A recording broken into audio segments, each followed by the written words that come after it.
Hey Neil, I was wondering, could you please give me a little more to spend for this month? I really don't think this is enough to last the month. What the hell do you mean? $500 is the amount that I always give you. Why is it suddenly not enough? Your job as the housewife is to figure out how to make it work. I mean, I really did try, but prices have been going up a lot lately. Utility fees have also been up on the rise. I seriously doubt that $500 is going to be enough to account for everything. Do you think you can just get more money from me? If $500 isn't enough, then that just means you aren't trying hard enough to make it work. If it isn't enough, then that's your fault. So pay the extra money from your own savings. You still have some left when you were single, don't you? I really don't have that much left from back then. That's why I'm asking you for more like this. Well, why the hell don't you have any savings left? Because I've been using it to pay for whatever amount that you don't give me. You even told me to pay for your little sister's wedding with the monthly $500 that you give me. How am I supposed to even do that? So I had no choice but to use my own savings, and that was the last of what I had. Wow. You really are useless, aren't you? How do you manage to use up so much money?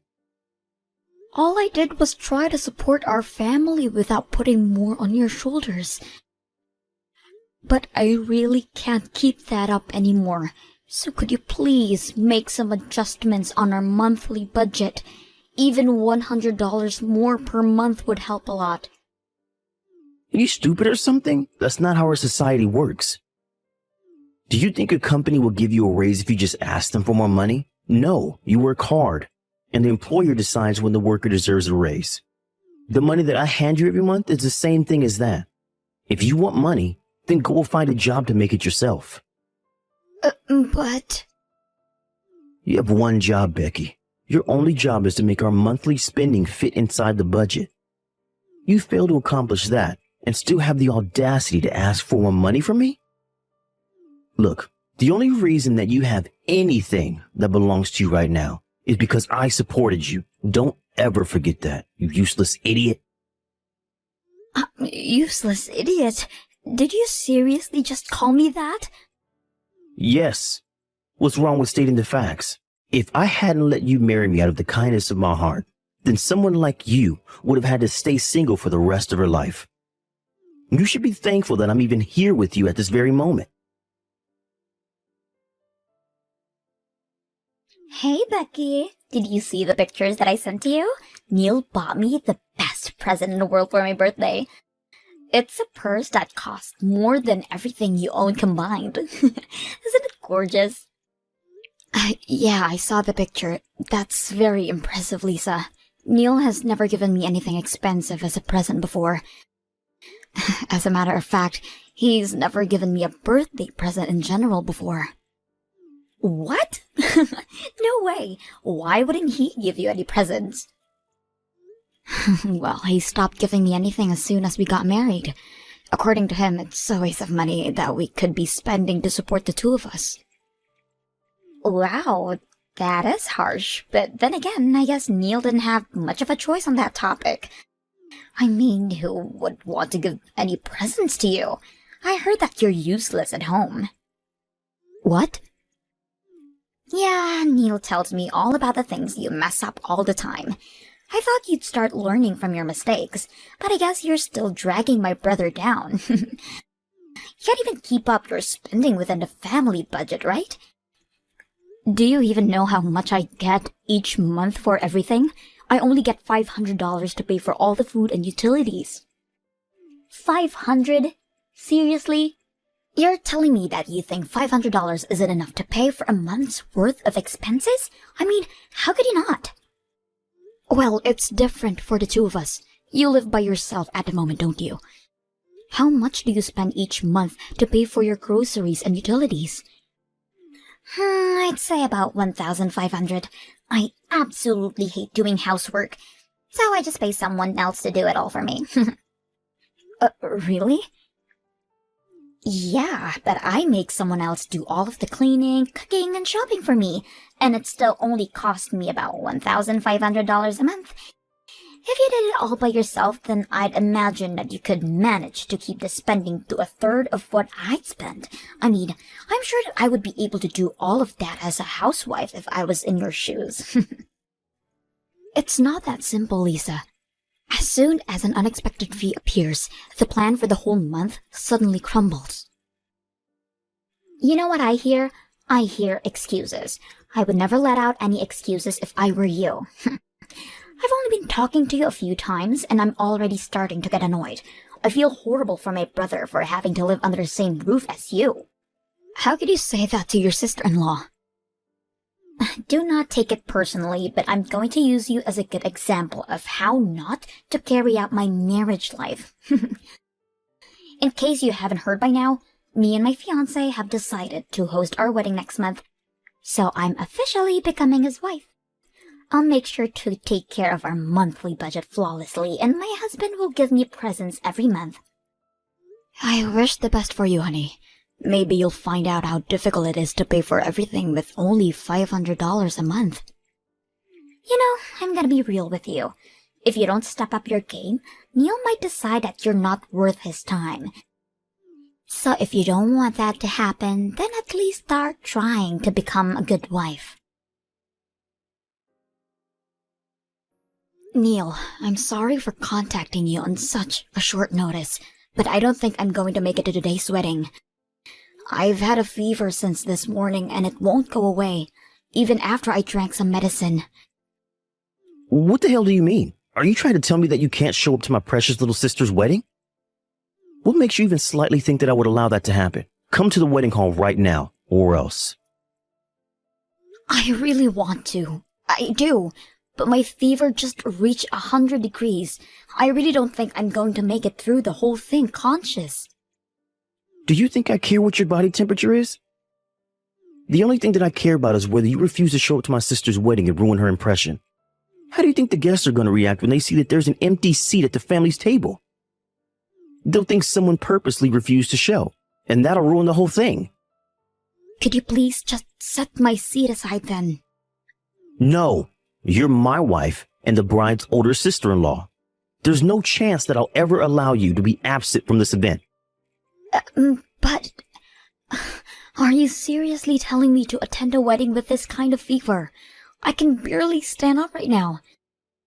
And I'm barely grasping onto conscience as I'm texting you right now. There's no way I'll be able to survive a whole wedding. Well, then you're not trying hard enough. You have the rest of your life to slack off at home as a housewife, so make yourself useful when it matters for once. Seriously? Do you think I got sick on your sister's wedding day on purpose? It's not like I can control it. Shut up. Just go get ready and be here at the wedding hall in an hour. I'll meet you at the entrance. And don't forget about my necktie. Your necktie? What's wrong with your necktie? You said that you wanted to stay lying down for as long as possible, so I came along. But I had to tie my own necktie, and I don't like how it turned out. So I need you to come and tie it over again like you always do. Are you being serious right now? You can't even tie your own necktie? Shut your mouth. I could if I wanted to. It's just that I've been making you do it for me for a long while, and thanks to that, I've been having trouble making a clean knot. Can't you ask one of your parents or friends? I really don't think I can make it there today. What? You want a grown man like me to go to my parents and ask them to tie a necktie for me? How on earth do you think that I will go out of my way to embarrass myself like that? Then please just try to do it on your own. I'm sure there's tons of tutorials on YouTube about how to tie a necktie. Do you think I haven't tried that already? I tried to do it myself while watching a tutorial video and it didn't work. Why else would I be asking you to do it for me? I can't attend my precious little sister's wedding with a necktie like this. Just hurry up and come here. I told you already. I have 100-degree fever right now. I've heard enough of your excuses. If your husband tells you to go somewhere, then you shut up and go there. It's not my problem whether you're sick or not. If you can't walk, then crawl. I swear, if you don't come here right now, I can and will divorce you. You know what? Okay. I finally made up my mind. We're officially divorced, Neil. I cannot take being your wife anymore. I'll be resting for a little more, so excuse me. Once I'm feeling better, I'll go and get a divorce paper so we can sign it and turn it in. Wait, what do you mean we're officially divorced? Well, you just said that you can and will divorce me if I don't crawl over to your sister's wedding, so I chose to divorce you instead. Why the hell would you make that choice? Are you out of your mind? You could just come over to the wedding. Whatever. Fools will be fools, I guess. I'm confident that staying together with you is more foolish than any other choice. I can't allow myself to keep being harassed by you, and I don't want to be your caretaker for the rest of your life. I'm confident that I'll enjoy the rest of my life, not having to worry about babying you. What do you mean? Well then, that's that. So I hope you're able to figure out how to tie your own necktie. You're already a big boy, so you're gonna have to learn how to do it at some point anyway. What kind of wife refuses to tie her husband's tie and doesn't show up for his sister's wedding? You know what? Fine. I don't care. You're nothing to me now, so leave my house right now. I'm glad we're on the same page here. Well then, I guess this is a mutual agreement. Whatever. We both know that you'll be begging me to take you back in a matter of weeks. You're just a housewife who can't make a living on her own. You literally need me, and I don't need you. Even your old workplace wouldn't hire you since you've been away for so long. You'll have no job and no money. And you'll be begging me to take you back before you even know it. I'll work hard so that doesn't happen. Well then, it seems like the medicine is starting to work, so I'll be going to sleep now. I'll pack my things and leave the house as soon as I wake up. I just heard the news from Neil. What a shame. You're gonna miss the wedding because of some fever today, right? Yes, and I've just fallen asleep. Thanks a lot for waking me up, Lisa. Well then, I assume that you've come to your senses after a refreshing slumber. Do you remember that you announced that you were going to divorce my brother? I mean, I get that you were barely conscious because of the fever, but how stupid could you possibly be? Do you even remember saying that? Of course I remember, and I'm grateful that I got this fever because it allowed me to finally say what I've been wanting to say for the past few years. Seriously? I think you need to get your brain checked out at the hospital. You never would have gotten close to the life that you live right now if it weren't for Neil. But you throw all of that away because of some stupid reason like this? I don't know what you've heard from that man, but our marriage was not happy at all. And it's obvious that my life will be way better if I have a new and fresh start without him. You don't have to act so tough in front of me. I know that you're saying all of this nonsense because your brain is not working right now, but you'll regret it once you'll cool off. You know, I could do you a favor and set up a chance for you to apologize. Your fever is starting to go away, isn't it? Just swallow your pride and come to the wedding already. I'm sorry, but I seriously don't think that I can make it today. And I need to pack up and leave the house by the end of the day anyway, so I won't have time to go either way. So you're serious about the divorce, huh? You're more stubborn than I thought you would be. Whatever, I guess you're free to go then. I never considered you to be worthy of Neil's wife anyway. I'm sure he'll appreciate your decision. He deserves someone who is kind, witty, and thoughtful, unlike someone... I'm sure he does, and I hope he finds someone who can fit his criteria. Like, seriously, why did he even marry you in the first place? You don't show up to your sister-in-law's wedding and get a fever on top of that. If you can't take care of your spending or your health, then what good are you? Hurry up and sign the divorce paper already. You don't have to tell me to. I'll be sure that it's signed and turned in by the end of the day. Regardless of the reason, I'm sorry for not being able to show up to your wedding today, and I appreciate that you invited me. I've already contacted and apologized to the groom's side, so you don't have to worry about their judgment of me being absent. What? Why would you go out of your way to do that? And how do you know the groom's phone number? I never taught you his number, have I? No, but we used to be in the same class during high school, so I've always known his phone number. Haven't I told you before? What? No, you have not told me that before. You and Kevin used to be classmates? Yes, and it's a very long time since I'd last seen him. He was always one of the most social and brightest people that I'd ever seen. I remember that he was even chosen as student body president one time. I was the vice president, so we were pretty close to each other at the time. What? Wait, you're not joking right now, are you? I've never heard of that story from him before.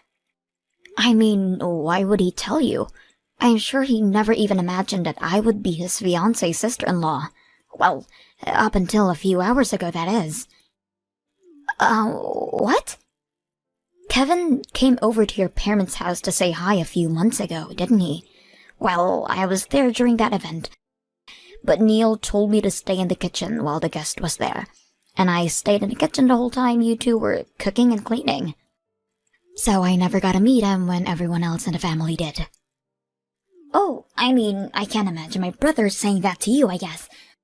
I only got to see a glimpse of his face just as the two of you were leaving, and I was absolutely shocked to see that a high school classmate was marrying my sister-in-law. Wait, so what did you text him earlier? You only said that you were so sick so you weren't coming, right? Don't you dare tell me that you told him about the whole drama of your divorce. Wait, did you not want me to tell him? I told him all about me and Neil getting divorced, along with a notice that I wasn't coming to the wedding today.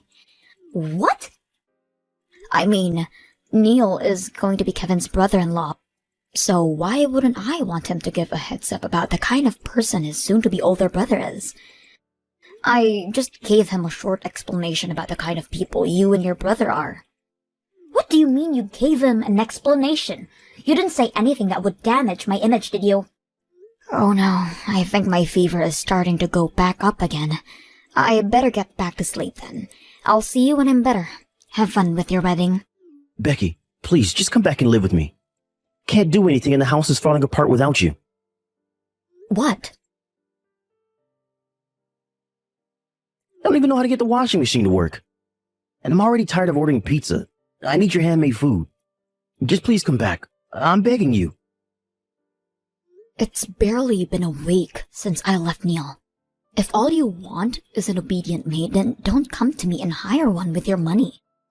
And if you can't manage to live alone, then why don't you go back to living with your parents? I would have gone back if I could. But I can't, thanks to you absolutely demolishing my sister's wedding. Now they won't even talk to me. What? What do you mean? Quit acting dumb. You know what happened. Since you snitched to me and Lisa, the groom called the wedding off minutes before it started. He started going off about how he can't marry someone who can't respect others. He especially shamed me for ridiculing my own wife, and that he didn't even remotely want anything to do with me. Oh, really? All Kevin texted me was thanks for telling me about something so important. So I had no idea what had specifically happened to the two of you. He did offer to go for a drink sometime when I'm feeling better, though. Well, I hope you're proud because Lisa has been staying at our parents' house and bawling her eyes out since then. And when I tried to visit, Lisa threw a huge tantrum about it all being my fault. She even said that she never wanted to see my face ever again. Now I'm not even allowed to go back to my house anymore. Oh, wow, so that's what happened. Yeah, but I can't do anything around the house. And everyone in my office knows that I got divorced from you for some reason. What? Yeah. Neither my colleagues nor my boss speak to me unless they absolutely have to. And the treatment that I receive from my female colleagues is absolutely horrible. Well, no matter what I ask them to do, all they tell me is that I should do it myself instead of relying on a woman to do it for me. They even refuse to pour a cup of coffee when I ask them to. Oh, wow, that must be horrible. I guess you've learned a valuable lesson. Never underestimate the power of a group of females who've found a common enemy. Look, I really am regretting my actions right now. I recognize that I've treated you wrongly throughout our marriage. And I never should have ridiculed you for being a housewife. I finally appreciate everything you've done for me. Don't you want to come back to being in the comfort and protection of me? Seriously? You probably haven't found a new job yet, have you? So you can come back to serving me as a housewife and we can have a mutual relationship again. All you have to do is worry about taking care of the house from now on. Are you kidding? Of course I've already found a job. And it's a really good one, too. What? You already found a job? But you've barely had any experience doing anything for the past 10 years that you were staying at home. If anything, I've been taking care of you like a baby for the past 10 years, taking care of you at home, and from day in to day out. Why would such a hard worker like me have trouble finding a job? If anything, I got tons of offers from all kinds of different companies. I decided on the best choice that I could find and got in without any trouble at all. Really? Yeah, and I think I'm doing pretty well at it too. The work is really fun and the work environment is amazing too. By the way, thanks to you for treating me like a maid for the past decade, I've had absolutely no trouble keeping my order in my house. But, wait, so you have no intention of moving back in with me? Of course not. So if you want a maid, then I suggest you hire one, because I'm not going back. Now wait, you wouldn't be able to pay for a maid with a $500 monthly budget, would you? I guess you'd finally found out how much the effort from a housewife is worth. Later on, I heard that Neil decided that he couldn't change, so he hired a maid to work for him to do housework. But after trying to make them do as good of a job as I used to, the fee for a month came out to be $2,500. I mean, what would you expect after having 3 meals a day made for you, along with cleaning and grooming? After a month, he gave up on hiring a maid, but apparently, everything he wears is crunched up and his tie is just a mess too. I've heard that he's been reported to the security a few times because he looked so unfit for the office.